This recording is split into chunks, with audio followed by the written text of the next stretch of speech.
may we say, this Islamophobia, which used to be connected only to the right side of the political landscape, has been dramatically endorsed clearly by the head of state.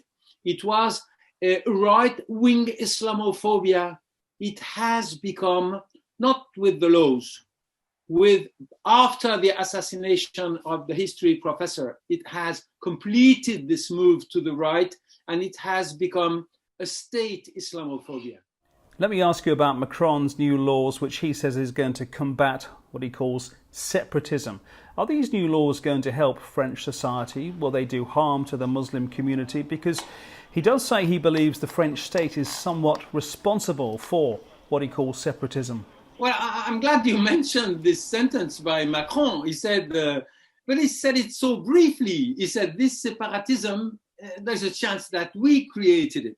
But this was 15 seconds in his discourse, and all of the rest of his approach to the phenomenon was Islam. Islam all over the world is in crisis. When you say Islam all over the world is in crisis, it means the crisis is upon the shoulders of the others.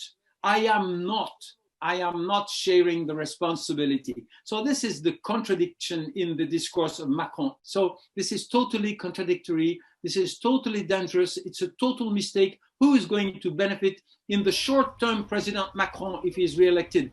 In the short and long term, no one. No one among Muslims, no one among non-Muslims in this French society.